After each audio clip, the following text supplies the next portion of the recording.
Senta na sua cadeira para assistir isto aqui que é imperdível. Vem aqui comigo então direto ao primeiro ponto com o editorial que pegou todo mundo de surpresa. Olha aí. A boa notícia é que já está tudo pronto para que as sanções ocorram, né? Toda a burocracia ela já foi feita e elas só não saíram ainda, né, por conta dessa prioridade que está se passando agora da guerra de Israel com o Irã, que está tendo apoio dos Estados Unidos. Deus queira esteja indo para o final, né, depois de destruir as bases nucleares do Irã, tornando o mundo um lugar mais seguro. E então a gente está buscando um espaço para que seja dada essa atenção ao Brasil, né? A gente sabe que o Irã é o risco de uma guerra nuclear, é o risco de dragar o mundo para uma terceira guerra mundial, mas o Brasil também, a cada momento que você deixa para depois de sancionar o Moraes, você vai dando uma janela de oportunidade para o regime se consolidar. Vê agora, né, essa semana, uma decisão falando que as empresas de rede social serão responsáveis por aquilo postado pelos usuários, algo que vai ter repercussões bizarras, né? Essa institucionalização da censura à la China, isso daí vai ter repercussão bizarra, e só ocorreu porque o Alexandre de Moraes está confortável encabeçando esse movimento. Eu tenho certeza que se ele tivesse sido sancionado uma semana atrás, isso não estaria ocorrendo hoje. Então eu espero que os Estados Unidos, de fato, em breve, consiga fazer isso e limpe a sujeira deixada pela administração Biden, né, que trabalhou para a eleição do Lula, por exemplo, conversando com as autoridades brasileiras e pressionando para que elas não contestassem o resultado eleitoral. Parece que eles sabiam o resultado da eleição de 2022, né? Pois é. Os ministros da Suprema Corte, segundo a jornalista da Globo, estavam discutindo com o Nunes Marques, dizendo que eles não estão muito preocupados, não. Eles sabem o que está por vir com a Lei Magnitsky? Sabem. A gente sabe tudo isso daí, faz parte do show. Tem muita gente, não só Alexandre de Moraes, está muito preocupada, né? A gente lembra ainda do caso do Felipe Martins, tem o Fábio Schor, tem os dois juízes que falaram que a gente tem que pegar o Eduardo Bolsonaro, tem gente lá que, né, falou para usar a criatividade para censurar a Revista Oeste. Vocês da Terça Livre foram vítimas disso, né? Estavam fazendo um trabalho sensacional. Pela primeira vez a gente estava tendo uma mídia organizada, poxa, dando um banho em outras da grande imprensa, né, que nem juntos combinadas batiam a audiência do Terça Livre, e aí eles colocaram tudo isso daí abaixo. Eu acho que isso tudo Ala, tem impacto, e é por isso que eu acredito que a gente vai ter sucesso nessa sanção, Deus quiser, muito prontamente. Eu falei que era a última pergunta, pode ter mais uma? Eduardo Bolsonaro presidente? Primeiro a gente tem que sancionar o Moraes, né? Mas eu acho que saindo a sanção do Moraes, a gente também tem uma boa janela de oportunidade para deixar o Congresso livre e as instituições do Brasil livre para reagirem a tudo isso. Porque dentro do Congresso você já tem os votos para a anistia ser aprovada, né? Falta só para o Congresso sair das garras do Alexandre de Moraes. Quando isso acontecer, a gente, Deus quiser, vai ter a possibilidade do Bolsonaro ser presidente, né, se candidatar no ano que vem. Mas se ele pagar a missão para mim, pode ter certeza que eu 100% estou para cumprir essa missão. Na verdade, o ativismo pouco existe. Isso é algo que se faz, essa crítica, quando as pessoas discordam da decisão tomada pelo Poder Judiciário. O Poder Judiciário, ele é um ramo em que ele precisa de provocação para atuar. Uma vez que ele é provocado, ele deve decidir. Então, eu diria que as pessoas confundem, como eu disse aqui na palestra, as pessoas confundem ativismo com o regular exercício das competências constitucionais. A Constituição deu ao Poder Judiciário essa missão de decidir os conflitos uma vez provocado. Em sendo provocado, deve decidir. E confundem, às vezes, autocontenção com prevaricação e covardia. Ou seja, o judiciário, alguns defendem que o judiciário não deve implementar os direitos fundamentais que a Constituição exige, que a Constituição determina. Mas o judiciário brasileiro vem evoluindo ao longo desses mais de 30 anos, fazendo que a Constituição tenha sua validade, e o meu foco sempre é esse, o fortalecimento das instituições. Agora é oficial, pessoal. Pode fechar o Congresso, pode cancelar as eleições e devolver o Lula para a prisão. Sério, fecha o Congresso, transforma isso aqui no museu. Quem disse isso? Bom, se você interpretar a fala, uma das últimas falas do Alexandre de Moraes, é isso mesmo. Como vocês sabem, 150 autoridades do Brasil foram fazer um tour democrático lá em Portugal, no Gilmar Palusa, e o Alexandre de Moraes aproveitou essa viagem para fazer uma palestra na Universidade Coimbra, uma das mais antigas do mundo, que fica em Portugal. Durante a sua palestra, né, com aquela exuberância de sabedoria e conhecimento sobre democracia, O Alexandre de Moraes proferiu uma das suas declarações mais difíceis de compreender. Porque até então eu acreditava que democracia era governo do povo. Poderia ser tanto pelo executivo, porque ali está o presidente que é eleito pelo povo, quanto pelo legislativo, porque ali estão os representantes eleitos pelo povo. Eu nunca fiquei sabendo de nenhuma democracia que era liderada, né, que era gerida, que era organizada por pessoas que nunca receberam votos, o judiciário.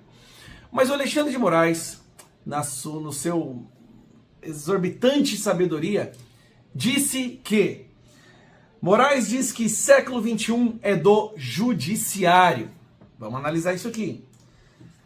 Durante o encerramento de um seminário realizado na Universidade de Coimbra, o ministro Alexandre de Moraes, do Supremo Tribunal Federal, disse que o século XXI é do judiciário. Frase, abro aspas. O século XIX foi do parlamento, o século XX foi do executivo e agora o século XXI é do judiciário. Porque, para Moraes, legislativo e executivo falharam na garantia dos direitos humanos. A democracia falhou na garantia dos direitos humanos. Então, nada melhor do que um poder que não foi eleito para garantir o que é direitos humanos. Então, a interpretação do que é direitos humanos, como vai ser executado, são eles que farão. É a primeira vez que eu vejo na história o grande defensor da democracia conseguir em uma frase destruir tudo que representa um Estado democrático de direito. Já viram aquele ditado? A gente morre, mas não vê tudo. Exatamente isso. É inacreditável. Moraes nega pedido de Felipe Martins para que Carlos e Eduardo Bolsonaro sejam testemunhas em investigação do golpe. Isso mesmo. O juiz negou que um acusado tenha testemunhas. Por quê? Disse o relator. O réu Felipe Martins apresentou sua defesa prévia dia tal, oportunidade na qual rolou 28 testemunhas, dentre as quais o deputado federal licenciado Eduardo Bolsonaro e o vereador Carlos Bolsonaro. Em decisão tal, designei as datas para as oitivas das testemunhas arroladas pelo Ministério Público e pelas defesas. Aí vem. O deputado federal licenciado Eduardo Bolsonaro está sendo investigado nos autos tais por suposta prática dos crimes previstos. Olha só, aqui ele já diz que Eduardo Bolsonaro já está sendo perseguido por crime contra a democracia. Olha só o que eles estão arrumando para Eduardo Bolsonaro. O vereador Carlos Bolsonaro foi indiciado nos autos tais, chamado de ABIN paralela. Investigação conexa a essa ação penal. Todas as investigações são conexas. Ambos também são filhos de um dos investigados em ação penal conexa. Portanto, não podem ser ouvidos como testemunha. Pera lá, olha só que raciocínio maluco. Eles só não poderiam ser testemunhas aqui se eles fossem réus nesse processo. Eles não são réus nesse processo em específico. Um réu, um acusado, não pode ser acusado e testemunha. Agora, se estão sendo investigados em outro processo, se estão sendo acusados em outro processo, isso não cabe ao juiz dizer se podem ou não ser testemunhas. Por quê? Porque a Constituição Federal diz no seu artigo 5º, inciso 55, que aos litigantes em processo judicial ou administrativo e aos acusados em geral são assegurados o contraditório e a ampla defesa. O que significa isso? Ampla defesa. O acusado poderá utilizar todas as provas lícitas a seu favor. Ou seja, é o acusado que decide quem serão suas testemunhas. Carlos e Eduardo só não poderiam ser testemunhas se fossem réus nesse processo juntos com o Felipe Martins. Mas não o são. Se são investigados em outro processo, o juiz não pode impedir, não pode negar que eles sejam testemunhas do Felipe Martins. Agora, eles, Carlos e Eduardo Bolsonaro, quando estiverem sendo ouvidos, eles podem exercer o direito ao silêncio a ponto que não quiserem responder, ou a ponto que diga respeito à investigação que eles estão sendo investigados. Entende? Por exemplo, o Carlos e o Eduardo são testemunhas do Felipe Martins. E o podem. Perfeito. Aí, o Procurador-Geral da República, por exemplo, faz uma pergunta a eles que diz respeito a fatos que o acusam.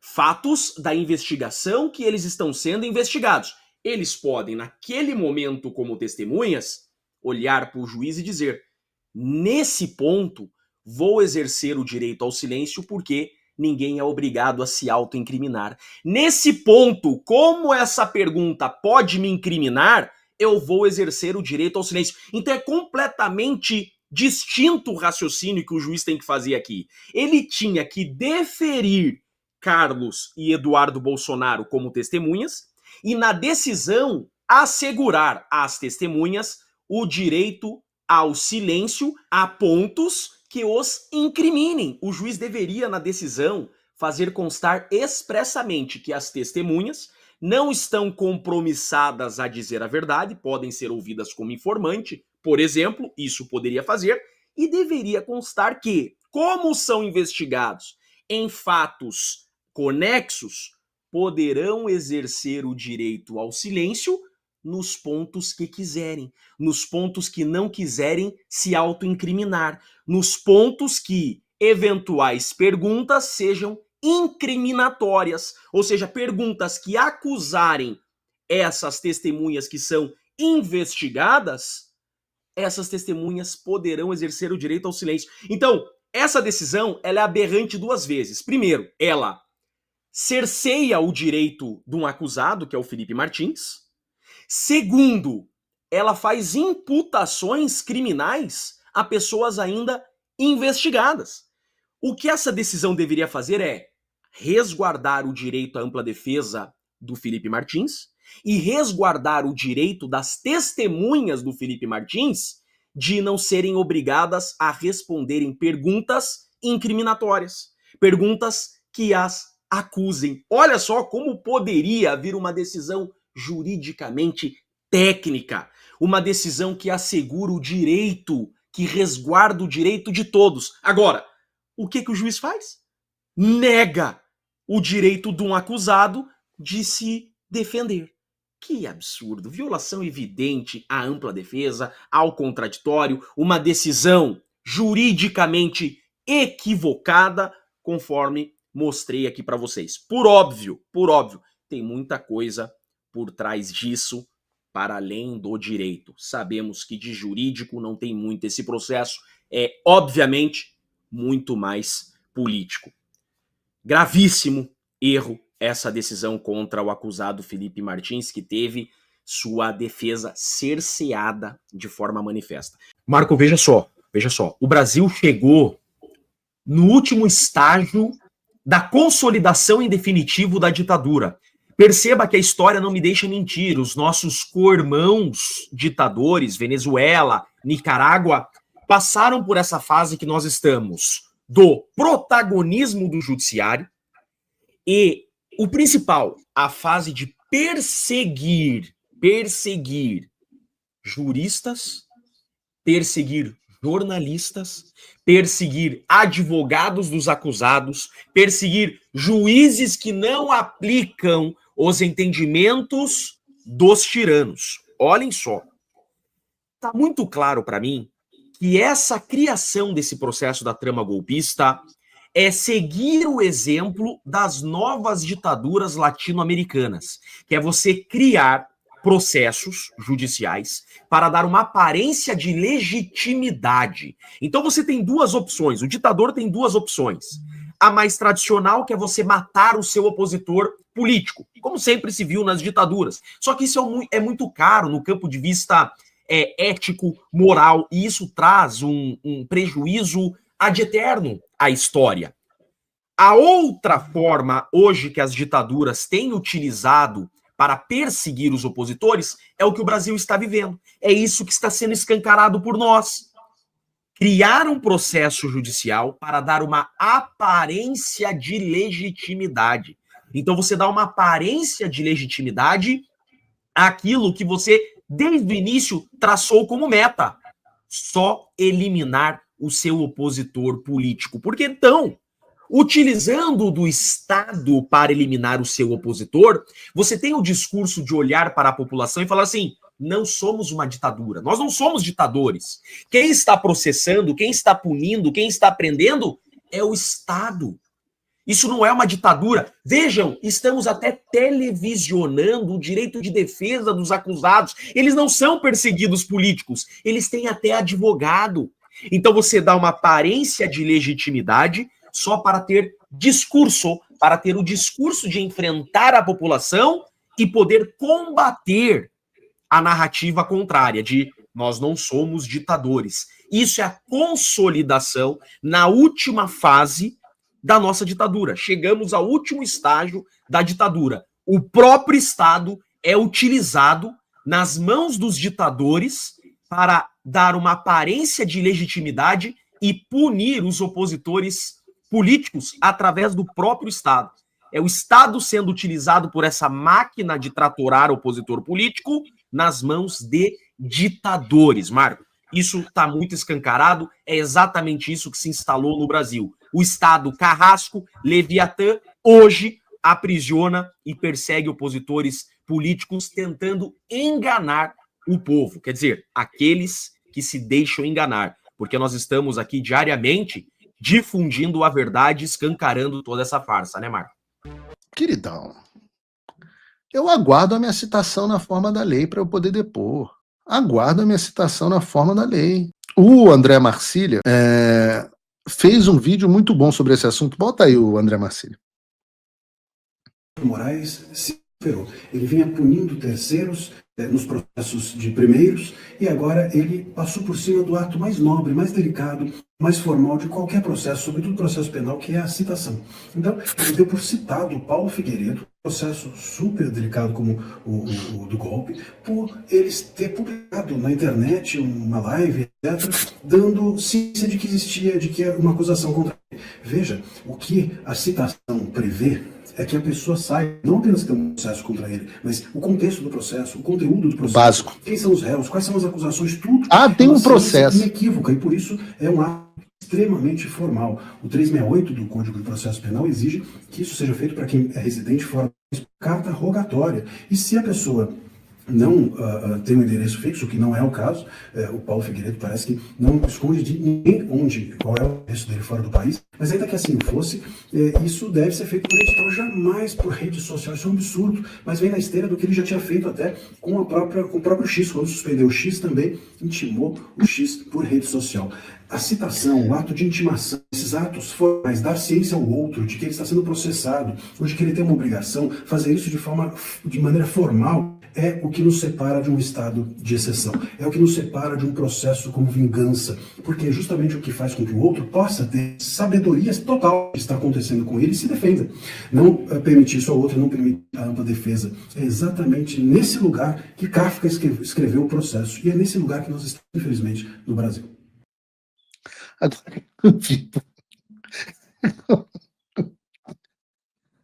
Isso aqui não estava combinado, não. Olha o que o Bruno me coloca aqui, ó. Quem que tá assistindo o programa, tá aprendendo direito? Tira essa porcaria daqui, Bruno. Tira essa careca daqui, pô. O cara citou o Elon Musk com um post no X. Já foi assim, caraca, o cara citou Elon Musk com um post no X. Aí agora a citação é pelo cara, por ele assistir um vídeo no YouTube, tá citado. O cara ficou maluco. É completamente louco. O Marcília está explicando o que seria quando tinha direito no Brasil, o ato solene que é a citação. Mas agora, no Brasil, esses caras estão destruindo o direito de uma forma que citação virou qualquer porra. Ninguém mais sabe o que vale e o que não vale. É tal de citação por WhatsApp, citação de megafone passando na rua. Citaram ontem o Pitoli pelo filho dele de 13 anos em casa, oficial de justiça citando moleque de 13 anos em casa, familiar. pô, é isso mesmo, é moda caralho. Não tem mais nada, é tudo feito nas coxas, virou uma loucura. E o que está acontecendo? Isso está criando, claro, o Supremo Tribunal Federal faz e ele cria o cacete do precedente. E aí vem o juiz e decide agora o que ele quer e fala, tem precedente do Supremo Tribunal Federal. Qualquer um dos 18 mil mini-tiranos, não os 200 milhões da Carmen Lúcia, mas os 18 mil tiranos dentro dos tribunais do Brasil. Cada um citando um precedente mais maluco criado pelo Alexandre. E o que faz com a profissão de advogado? A profissão de advogado acabou. Pergunta a qualquer jurista. Se você é advogado, é o tal do direito freestyle que vocês estão dizendo aqui. Se você é advogado, eu pergunto a você, no chat, respondo no chat, nos comentários, existe rule of law no Brasil? Existe devido processo legal, império da lei, Estado de Direito? Acabou. O estrago que esses caras fizeram no Brasil ao Estado de Direito acabou. O que é o Estado de Direito? Só para as pessoas entenderem. O rule of law, Estado democrático de direito. As pessoas falam essas coisas, mas ninguém sabe o que significa. Eu vou explicar para vocês. Isso é uma reversão ao que era o absolutismo, onde laissez-moi, o Estado sou eu. Então, todas, na ordem normal, se você olhar a ordem natural da humanidade, todo mundo estava debaixo da vontade de um rei, de um alguém que mandasse. O que o Estado de Direito faz? Os medievalistas, o pessoal não gosta desse negócio, né? Os pré-modernistas. Mas o que o Estado moderno faz é que ele faz o seguinte, olha, tem uma lei, essa lei vale para todo mundo, ninguém está acima e ninguém está abaixo dela. Todo mundo tem que seguir essas mesmas regras que todo mundo tem que conhecer. E aí, com isso, você tem o cacete do negócio chamado segurança jurídica. O negócio que a galera, o fetichista da Idade Média, nunca vai entender. Mas o que faz o cacete da segurança jurídica? Ele faz o seguinte, você fala, olha, eu já sei quais são as regras do jogo, então eu consigo fazer investimentos, eu consigo planejar o futuro. E se eu consigo planejar o futuro, eu consigo plantar para colher mais para frente. Se você não sabe quais são as regras, aí é cada um por si, meu irmão. Aí deixa eu tirar o dinheiro quanto eu posso para sair dessa loucura. E é o que eu vi um vídeo até do Pablo Spaia, que era meu colega na Jovem Pan, dizendo que o Brasil foi recordista mundial, da América inteira, de número de milionários que saíram do país. É a segunda vez que nós nos encontramos às margens da CPAC, que é a convenção conservadora aqui dos Estados Unidos, e aconteceu nesse fim de semana aqui na Flórida, a CPAC Latina. O senhor discursou no primeiro dia, e é a primeira vez que essa CPAC Latina acontece, né, que é a junção de lideranças políticas e também do universo financeiro de Wall Street. Como esses dois universos, político e financeiro, sob a perspectiva latina, se conectam aqui nos Estados Unidos? O evento foi organizado pelo Tony Delgado, que é o líder do Latino Wall Street, é uma escola de educação financeira, e ele percebeu que existe muita relação entre a política, as decisões políticas, o Ministério da Economia, a presidência e Congresso, que isso sempre está impactando no mercado, no posicionamento, nas compras de ações, etc. Então ele teve a ideia de fazer essa união. Como ele é latino, ele fez então essa versão latina do CPAC. E os Estados Unidos, por ser uma terra, né, onde é o farol da democracia, acaba recebendo muito latinos aqui que vêm descontentes com o seu país. Seja por questão de segurança, seja por falta de oportunidade de trabalho, né, ou até revoltados com a corrupção, e vem para cá para construir, né, um país, uma terra onde ele possa ter uma dignidade, um conforto melhor para sua família. Então, os latinos aqui estão muito concentrados, principalmente na Flórida, cubanos, pessoas de El Salvador, Nicarágua, Brasil, Colômbia. Então, acabou sendo o local perfeito para essa audiência. Nesse seu discurso na CPAC Latina, aqui na Flórida, no primeiro dia do evento, o senhor falou da guerra do judiciário no Brasil, que, segundo suas palavras, o judiciário no Brasil tem mirado lideranças conservadoras de uma forma não correta. Sob a sua perspectiva, o que não está correto nas decisões do judiciário brasileiro, o que o senhor expressou no palco aqui? Na verdade, o meu direcionamento sempre tem o foco do Alexandre de Moraes, né? Não necessariamente todo o judiciário brasileiro, porque se a gente for generalizar, a classe política é a primeira a realmente a merecer críticas, né? Mas o Alexandre de Moraes ele tem destoado e tem cometido flagrantes ilegalidades e inconstitucionalidades, né? Por exemplo, você vai correr politicamente para condenar o Jair Bolsonaro, porque ano que vem, ano de eleição, e ele não quer fazê-lo ano que vem. Isso é uma afronta, né, a qualquer tipo de procedimento padrão de devido processo legal. Quando você processa pessoas comuns que não têm foro privilegiado na Suprema Corte, isso também é uma outra violação. Então existe uma série de violações. Quando você pega o juiz que se diz vítima, né, onde o juiz que faz a inquisição de pessoas que fazem delação premiada, como o caso de Cid, algo expressamente proibido em legislação federal. Tudo isso daí contribui para esse tipo de crítica. Na defesa dele, ele fala que são ataques, mas na verdade, né, são apenas críticas. E finalizo, né, lembrando as matérias do jornalista Glenn Greenwald, onde ele conseguiu o WhatsApp do entorno de Moraes e juízes conversaram dizendo que o Moraes quer me pegar, quer pegar o Eduardo Bolsonaro. Essa é a pessoa que está abrindo investigações até hoje contra mim, devido à minha atividade aqui nos Estados Unidos, que eles próprios disseram há 2 meses atrás que era uma atividade legal. Citando, então, esse novo processo que o senhor mesmo citou agora, né, que foi aberto recentemente, acolhendo o pedido da PGR, a Procuradoria-Geral da República, a acusação afirma que com esses discursos aqui no exterior, aqui nos Estados Unidos, o senhor estaria, é o que diz a acusação, interferindo no processo, no andamento de um outro processo que investiga o que aconteceu no dia 8 de janeiro de 2023. Como o senhor rebate essa afirmação? Eles tentam me descredibilizar primeiro, dizendo que a minha ação aqui é uma ação totalmente pessoal para salvar o meu pai, Jair Bolsonaro. Mentira. O Jair Bolsonaro nunca esteve na mesa das conversas que a gente tem aqui, seja na Casa Branca, seja no Congresso.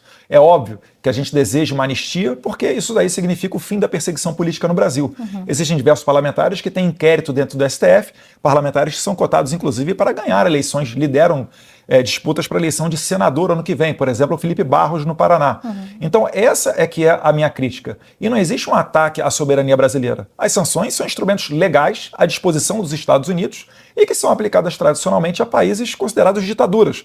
Venezuela, Irã, Cuba, Nicarágua. É que o Brasil cada vez mais está indo por este caminho ditatorial, onde é criminalizado fazer oposição. Não dá para encarar isso daí como uma democracia normal. Como o que aconteceu no dia 8 de janeiro de 2023 deveria ser investigado? Olha, como todas as manifestações da esquerda antigamente foram investigadas. Eu já vi policial legislativo tomar flechada na perna. Essas pessoas não foram sequer detidas. Eu já vi manifestações do MST onde 30 policiais militares foram feridos, dentre eles mulheres, pessoas que tiveram que tomar ponto na cabeça, traumatismo craniano. Ninguém foi para a cadeia. O 8 de janeiro, em que pese lamentável, triste, pode-se dizer até repugnante, foi um quebra-quebra de portas, mesas, não saiu ninguém ferido, não teve um tiro, não teve uma arma apreendida, e ainda assim essas pessoas são acusadas de abolição violenta do Estado Democrático de Direito, formação de quadrilha armada, porque eles dizem que haviam militares ali da reserva que têm arma, mas as armas ficam em casa, ninguém puxou um fuzil, não teve apoio da polícia, não teve apoio do exército. Se você for num país que realmente vive uma ditadura e falar para eles, começar a descrever o 8 de janeiro e dizer para eles que isso foi uma tentativa de golpe, eles vão dar risada na nossa cara. Porque isso daí todo mundo sabe que, no máximo, é um crime impossível, o que no direito brasileiro penal não dá sequer cadeia. Algumas pessoas preocupadas com o estado de saúde dele, o senhor conversou com o seu pai antes dessa manifestação? Eu converso. Está de alguma forma preocupado com preocupado com o julgamento dele, a saúde nem tanto, né? Ele tem o apelido de cavalo, foi 17 anos atleta do Exército, 01 de turma dele da ESEFEX, na Escola de Educação Física, lá na Praia da Urca, na Praia Vermelha, e então a saúde dele, é claro, já tem 70 anos, não é nenhum garoto, mas não é o que mais me preocupa, sendo bem sincero. Tem muito mais preocupação com o ativismo judicial, que pretende jogar na cadeia um presidente que não teve nenhum enriquecimento ilícito, não causou nenhum dano ao contribuinte, muito pelo contrário, sai pelas ruas, ele é amado, enquanto o atual ocupante da cadeira presidencial jamais fez sequer uma demonstração pública de poder popular, né, a não ser alguns pequenos eventos regados, né, à sua militância, todos sabem como. Então, o que me preocupa muito mais é essa injustiça. Porque, Patrícia, no final das contas, eles querem enterrar o nosso movimento. esse é o alvo do Alexandre de Moraes. Porque se Bolsonaro cair, vai cair toda a direita. Haverá uma disputa por uma nova liderança. Não haverá um apoio recíproco de lado a lado, sem uma liderança, para os nossos candidatos ao Senado no ano que vem. Então, essa é a grande tacada do Alexandre de Moraes. E isso daí vai abrir espaço para uma terceira via. Uma pessoa que faça, de repente, uma direita permitida, uma pessoa que venha a negociar tudo com o STF, enfim. A existência dos três poderes, trazendo um comparativo aqui para os Estados Unidos, a Suprema Corte dos Estados Unidos definiu na última sexta-feira que instâncias inferiores não devem interferir em ordens executivas, e a juíza, na descrição do voto aqui da Suprema Corte, afirmou que, se assim fosse, o judiciário estaria definindo normas para o executivo. Isso para contextualizar um exemplo aqui dos Estados Unidos que envolve judiciário e executivo. Essa discussão dos três poderes, o senhor vê alguma relação dessa discussão aqui e também no nosso país? É exatamente a mesma discussão. As estratégias para se barrar governos que não são de esquerda são exatamente as mesmas. Mas por que a divisão de esquerda e direita? Porque a esquerda ela é muito bem organizada no mundo inteiro. Você vê só, o Biden não teve esses problemas com juízes. Você não viu um juiz de primeira instância dando uma ordem e uma grande discussão nos Estados Unidos se essa ordem deveria ou não ser seguida. E olha que o Biden passou aqui durante um bom tempo também uma pandemia, tiveram diversas obrigações que hoje se mostram ineficazes, uso de máscara, etc., obrigação de vacinar-se. Isso daí não era um problema com o Biden, mas é um problema com Trump, é um problema com Bolsonaro. Nayib Bukele, na sua primeira chamada, foi numa entrevista, ele publicizou a primeira chamada telefônica com Javier Milei, recém-presidente eleito da Argentina. E ele disse que o maior desafio do Milei vai ter que ser vencer essas pessoas que querem bloqueá-lo. O Bukele só se transformou no Bukele e conseguiu dar um jeito na segurança pública de El Salvador no meio do mandato presidencial dele, quando ocorreram as eleições para o Congresso. O Congresso foi renovado com uma maioria esmagadora a favor do Bukele. E qual foi a primeira coisa que ele teve que fazer? O impeachment dos 5 ministros da Sala de Justiça, o equivalente ao nosso STF no Brasil, e o Procurador-Geral da República. E só depois disso o Bukele conseguiu fazer as reformas legislativas que transformaram El Salvador do país mais violento do mundo para um país mais seguro do que o Canadá hoje em dia. Então é aí que anda esse problema. E a esquerda nunca reclama. Por quê? Porque a esquerda ela se beneficia de tudo isso. Ela se beneficia desse jogo de ativismo judicial, né, no tapetão, porque eles se protegem, porque esse é o mecanismo que fez eles chegarem ao poder. É o mecanismo que tirou Lula da cadeia e em 2 anos transformou ele em presidente da República. É o mecanismo que fui obrigado a deletar posts durante a campanha de 2022 relacionando Lula a Nicolás Maduro.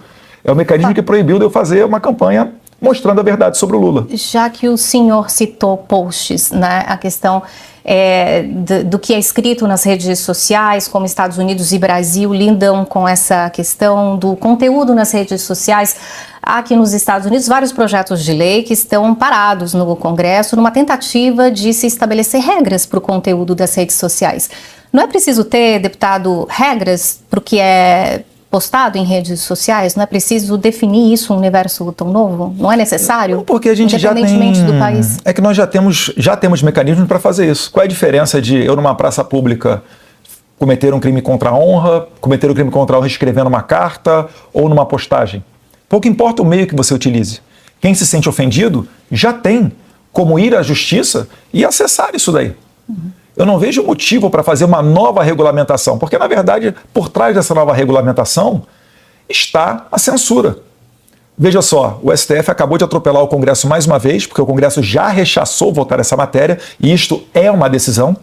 Então o Congresso foi desrespeitado, não existe harmonia entre os poderes, porque nós barramos a análise do projeto 2630, que regulamentaria as redes sociais, e o STF regulamentou. Dentre os vários itens em que haverá onde será obrigado a rede social a deletar o post, mesmo sem autorização judicial, porque caso contrário será multada a rede social, dentre os vários pontos, você tem ali a violência com relação à sexualidade e violência de gênero. Ora, se eu enxergo um homem vestido de mulher, eu não posso chamar de homem. Se eu chamar de mulher e aquilo ela se sentir ofendida, você não vai poder falar nada. Como é que vai ficar o âmbito das piadas? Vai passar a ser regra no Brasil o que aconteceu com o Léo Lins. Ou você acha que o humorista vai ficar confortável de fazer uma piada dessa e vai entrar o movimento LGBT, alguma coisa lá, e vai processar a pessoa, vai ser multada, vai ter que deletar o post? Não é o Brasil que eu quero. Em relação a o que disse, ou que definiu o Departamento de Estado, acredito que foi em abril, o Departamento de Estado aqui dos Estados Unidos anunciou uma política de restrição de vistos a estrangeiros e lideranças de outros países que atuem de forma a censurar americanos ou empresas americanas. Não houve naquela publicação, nessa determinação do Departamento de Estado, citação a nenhum nome de pessoa específica ou ao país. O senhor vê uma relação da decisão que foi tomada pelo Departamento de Estado com a realidade brasileira? Com certeza, né? Você pode ver. Mas a decisão foi estimulada pelo que acontece no Brasil? Com certeza. O Brasil é um laboratório para essas ideias de censura e causa uma grande preocupação. Nós já tivemos, inclusive, né, cidadãos americanos que tiveram expedidos mandado de prisão contra eles. Alexandre de Moraes expediu mandado de prisão contra Flávia Cordeiro, por exemplo, né, para não citar o caso de Alan dos Santos, Paulo Figueiredo, Rodrigo Constantino, dentre outros jornalistas, ou a juíza Ludmila Lins Grilo. Mas nesse caso, por exemplo, uma cidadã americana fez um tweet aqui dos Estados Unidos, o Alexandre de Moraes não gostou, expediu o mandado de prisão contra ela. Os Estados Unidos têm que sancionar o Alexandre de Moraes para se proteger, para evitar que esse vírus venha para cá. Pergunta a você, no Brasil, se uma pessoa acessar a Truth Social, ela não vê os vídeos, porque os servidores da Truth Social utilizam servidores da Rumble, e a Rumble não pode estar no Brasil, está bloqueada. Uhum. Se você estiver aí vendo o perfil, por exemplo, de um blog argentino, né, uma mídia argentina, que eu dei entrevista aqui no SPEC Latino, está fazendo a cobertura do evento lá, Direita Diário, no Brasil você não consegue ver, você precisa de um VPN. E graças a Deus que o Moraes não fez, igual ele fez no tempo do X, para finalizar, quando ele expulsou o X, onde ele falou que quem utilizasse VPN para ver as postagens do X incorreria em multa. Olha que absurdo, nem poder usar VPN você vai poder. Então, não dá para dizer que isso daí é uma democracia. O senhor mesmo fala aqui na entrevista e no palco da CIPAC Latina, falou, né, sobre o que o senhor entende, a necessidade de sancionar o juiz brasileiro. A preocupação e a acusação que vem do Brasil é justamente ao fazer essas afirmações e esses contatos aqui, o senhor estaria atuando de forma a impedir um processo que está em julgamento no Brasil, agir contra os interesses do Brasil. O senhor não vê dessa forma? Não, eu nunca pedi liberdade ao Jair Bolsonaro. Uhum.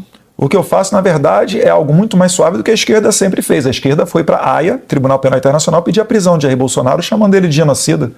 Por que a atividade da esquerda é legal e a minha aqui nos Estados Unidos é ilegal? Inclusive, isso aí demonstra que o poder, né, das instituições americanas é muito maior do que qualquer organismo multilateral. O senhor acredita que o fato do Elon Musk, já que a gente citou aqui redes sociais, ele que é o dono do X, o antigo Twitter, o fato dele não estar mais oficialmente no governo de Donald Trump, isso afeta ou muda o andamento dos processos das big techs ou das empresas, não só ligadas a ele, que tem relação com o Brasil? Não, porque isso tudo está acontecendo não fruto de uma ação específica do Elon Musk. Né? Inclusive o Elon Musk está sob investigação no Brasil, acredite se quiser. O Elon Musk está no inquérito das fake news no Brasil. E o Alexandre de Moraes já deu um recado, foi noticiado pela imprensa, de que ele sabe que ele vai ficar no STF até 2043. E o governo Donald Trump dura 4 anos. É dizer, ele está esperando a oportunidade para ultrapassar o governo Trump, quem sabe com uma nova administração de esquerda do Partido Democrata, ele fazer uma associação e utilizar os seus inquéritos brasileiros para perseguir Trump, né, Jason Miller, Elon Musk e várias outras autoridades do governo norte-americano. Eu espero que as instituições norte-americanas estejam cientes disso, porque certamente isso vai ocorrer. Está ocorrendo com a gente aqui. Se nada for feito, vai ocorrer com eles no futuro também, se esse cenário se configurar. O senhor chegou a encontrar o Elon Musk em algum momento, enquanto ele estava no governo? Patrícia, qualquer coisa que eu fale pode envolver outras pessoas. Eu agradeço a pergunta, né? Não estou me esquivando dela, mas eu estou falando que por razões óbvias, por a gente não viver uma democracia saudável, nós não podemos nos permitir, publicizar determinados contatos que nós tenhamos ou não tenhamos. Dou como exemplo o deputado Gustavo Gayer, que não coincidentemente, depois de dizer que estava falando com Elon Musk pelo telefone celular, 1 ou 2 semanas depois, a Polícia Federal deu uma batida na casa do deputado e apreendeu o seu celular. O senhor está aqui nos Estados Unidos licenciado, uma licença não remunerada? Sim. Com recursos pessoais? Sim. Ou de família? Como o senhor lida com notícias e críticas que vêm por conta do senhor estar aqui licenciado com recursos pessoais e não no papel de deputado? Na verdade, você faz política muito mais fora da atividade cartorária de Brasília. Né? Eu sou a prova viva de que o título de deputado, ele, obviamente, é interessante, pode te dar uma moral, mas as relações pessoais que a gente faz, e a gente só faz elas, né, in loco, elas são mais importantes, por vezes, do que os meros, com todo respeito, porque eu já fiz várias vezes, né, projetos de lei que tem uma dificuldade muito grande de ser aprovado e etc. Então, quando eu vim para cá, dei uma satisfação ao meu eleitorado, porque sou funcionário público, sou escravo da vontade daqueles que eu represento, mas eu tive um apoio muito grande deles e eles conseguiram perceber que a atividade que eu estou prestando aqui, ela é muito mais essencial do que a atividade que eu estava prestando lá na Câmara dos Deputados do Brasil. Então, inclusive, recebo pessoas oferecendo doações de Pix, eu recuso, né, porque eu consigo me sustentar aqui com o que eu tenho hoje em dia, agradeço, e a prova de que eles continuam me apoiando é que eu não paro de aumentar seguidores nas redes sociais. Acabei de romper a barreira de 6,3 milhões de seguidores no Instagram, por exemplo.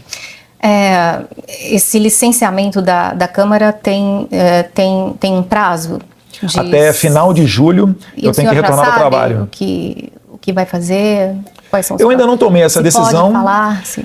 Não, eu posso falar aqui em primeira mão para vocês. Né? Eu ainda não tenho uma decisão tomada com relação a isso, até porque eu tenho que conversar com a minha esposa, isso passa pela família, passa por outros fatores, mas é muito provável de que eu não consiga retornar ao Brasil a tempo. Eu acredito muito que a gente vai conseguir sancionar o Alexandre de Moraes, essa sanção já deveria ter saído. Tem algo que o senhor possa dizer para ter Em duas essa oportunidades, certeza? eu posso falar, em 2 oportunidades a sanção dele já teve data marcada para sair. E só não ocorreram devido a instabilidades políticas. A última delas foi o bombardeio de Israel ao Irã, e isso daí tomou a atenção de toda a Casa Branca, senão Moraes já estaria sancionado. Isso daí, primeira mão aí para o SBT. O senhor disse então que não sabe ainda exatamente em que situação vai permanecer nos Estados Unidos. Não, aí tem toda a questão migratória, de visto e etc., mas isso também está bem encaminhado, não me preocupa. Numa entrevista recente a uma revista brasileira, o senhor sinalou que tem intenção de concorrer à presidência em 2026. É um plano ou já é uma decisão tomada? Eu nunca fiz campanha, eu nunca falei abertamente sobre isso, mas fiquei muito feliz quando saiu meu nome lá no Paraná Pesquisas, empatado com o Lula na margem de erro, e também agora, mais recentemente, na pesquisa da Futura, botando 4 ou 5 pontos à frente do Lula no eventual segundo turno. Isso demonstra que o nome Bolsonaro segue firme e forte, que o Jair Bolsonaro tem a sua liderança preservada, ele, para mim, tem que ser o candidato à presidência, não tem motivo para que não seja, né? Essa decisão esdrúxula do Tribunal Superior Eleitoral em tempo recorde, tornando-o inelegível por 8 anos, porque se encontrou com embaixadores e criticou a urna eletrônica, e porque fez um discurso para cerca de 1 milhão de pessoas sem utilizar recurso público, isso daqui é uma afronta à democracia. Isso é tirar no tapetão aquele opositor que vai ganhar do Lula. Mas não havendo essa possibilidade, o senhor é o nome? Eu coloco meu nome à disposição se o presidente Jair Bolsonaro entender pertinente. O senhor já teve essa conversa? Ele não bate o martelo. Eu acho que ele está muito certo, o presidente Bolsonaro. Enquanto tiver a possibilidade dele reverter tudo isso e lançar-se à presidência da República, ele de fato não tem que passar o bastão para outro. Porque não faz sentido. Você imagina, ele hoje chega, apoia uma pessoa, daqui a pouco o cenário muda, ele pode concorrer, aí ele vai ter que tirar o apoio, mas já fez compromissos. Então, essa instabilidade não permite a ele fazer esse tipo de conduta. E eu tenho muita fé que ele vai conseguir sair candidato. Porque caso seja o senhor o nome, como seria essa campanha estando aqui nos Estados Unidos? É que para eu ser o nome, a gente tem que sancionar o Alexandre de Moraes, para que eu tenha o conforto de retornar ao Brasil sem sofrer nenhuma retaliação. Né? Não cabe aqui, da noite para o dia, me condenar a 12 anos de cadeia por causa da minha atividade, que 2 meses atrás ele disse que era legal. Né? Então, tudo passa por isso, mas eu acho que a gente no momento correto, tudo ao tempo de Deus, a gente vai conseguir ter um cenário mais claro de como é que será essa corrida de 2026.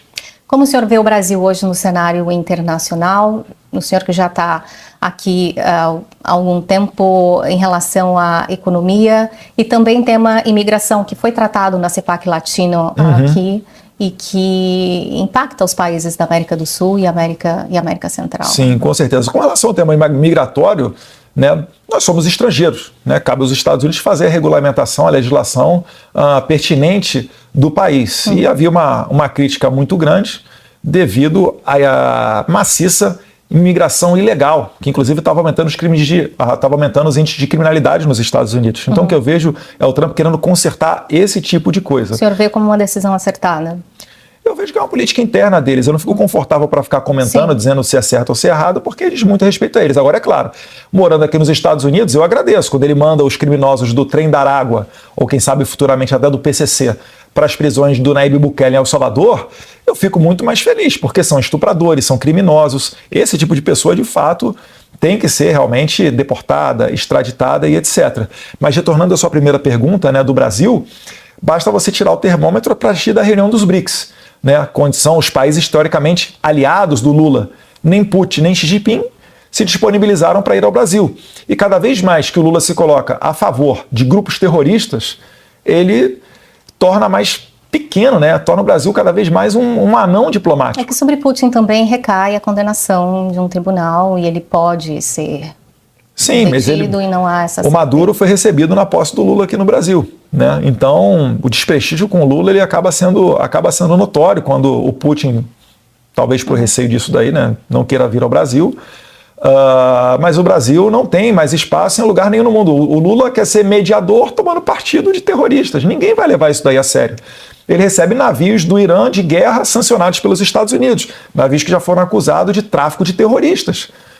Meu Deus do céu, né? Que país que é esse? É um país que, né, o pessoal que aceitou o César Battisti ficar aqui no Brasil e diz que o pessoal do 8 de janeiro são perigosos terroristas. É o país que mandou um avião da FAB pegar a ex-primeira-dama do Peru condenada por corrupção e trazê-la para o Brasil, mas se nega a trazer o corpo da brasileira inocente que morreu, né, infelizmente, lá na Indonésia, trazer o corpo para cá. Mas o corpo será trazido, né? Mas não pelo avião da FAB, né? A família vai ter que pagar. Por que uma condenada por corrupção peruana tem mais direitos do que uma família de um pagador de impostos brasileiro? É a pergunta que eu faço ao Mauro Vieira, ao Celso Amorim, ao Lula. Não tem cabimento disso. Você tem que dar o exemplo. Você está na presidência da República. Com o Bolsonaro, ele ficava nas embaixadas, ele ficava no hotel de trânsito do Exército. O Lula com a gente já fica nos hotéis mais caros do mundo. Isso não tem cabimento. Imagina um cidadão lá com dificuldade para comprar um café quase a R$100, né? Vai no mercado, vê o arroz e o feijão explodindo. Aí ele olha o Lula, tá no hotel 5 estrelas, tá dando recorde de lei, acho que foram 16 bi ano passado para a Lei Rouanet, para artista ficar indo sambar e receber prêmiozinho internacional. Esse não é o país que a gente quer. Deputado, a polarização política é realidade no nosso Brasil, aqui nos Estados Unidos. O senhor vê, a médio prazo ou a curto prazo, a possibilidade de esquerda e direita conviverem de uma forma construtiva e mais harmônica? Olha, eu vejo que o Lula ele não é líder da esquerda. Mas aí eu não me refiro a nenhuma liderança, deputado. Eu me refiro a visões políticas, né, de direita ou esquerda, não sem personalizar. É porque dentro da esquerda... Eu não estou personalizando, se é possível. Não, estou respondendo. Mas, por exemplo, tem a direita e tem a esquerda. Você disse acertadamente que existe uma polarização. Sim. Mas eu vi semana passada o Lula processando o Ciro Gomes devido a uma crítica que o Ciro Gomes fez aos banqueiros. O Ciro Gomes ele é tido como uma pessoa de esquerda. Porém, é isso que eu estou desconstruindo nesse raciocínio. Eu estou falando que existem pessoas que até que sejam identificadas com o espectro de esquerda, dá para conversar. Eu tenho certeza que se eu sentar para conversar com Ciro Gomes, com Rui Costa Pimenta do PCO, até com umas alas do PDT mais ligadas a Leonel Brizola do passado, né, o pioneiro do voto impresso, né, das críticas à informatização de uma eleição, eu tenho certeza que a gente vai conseguir chegar a um denominador comum em algumas pautas. Mas o ideal para o melhor do país não seria sentar com todos? Não, eu não tenho como sentar com o pessoal do PSOL que deu a facada na barriga do meu pai, me desculpe. Essas pessoas querem nos ver assassinadas. É o tipo de pessoa que está por aí assassinando seus opositores. É a mesma coisa dizer, vai sentar com o pessoal que, enfim, é ligado lá ao PCC, que entra na favela sem trocar tiro, e não tem como você ter, porque aí é um princípio, é uma questão de valores. É o mínimo, é o básico que você tem para conversar com alguém. Não tem como conversar com alguém que quer me assassinar. O PSOL é isso. O PSOL prega a revolução. Então, em alguns setores da esquerda, dá até para você chegar a um denominador comum, por exemplo, nessa parte de liberdade de expressão. E aí fica o nosso convite para que ocorra essa união. Quem sabe até para distensionar essa polarização. Mas eu acredito, né, o que eu vejo é que essa polarização é fruto de uma mudança de estratégia dentro da esquerda radical que não permite mais o debate. Você fala que é contra cotas raciais nas universidades ou em concursos públicos, eles falam que você é racista. Eles não sentam para conversar. Você fala qualquer coisa, eles falam que você é nazista. Eles chamam até Israel, né, o Benjamin Netanyahu, de nazista. Então, não existe lógica nisso. Né? Toda hora tentando fazer uma semiótica, tentando nos rotular do que há de pior no mundo, mas a gente já passou dessa fase. As pessoas entenderam que isso daí é estratégia de militância política, tanto que elegeram Jair Messias Bolsonaro em 2018.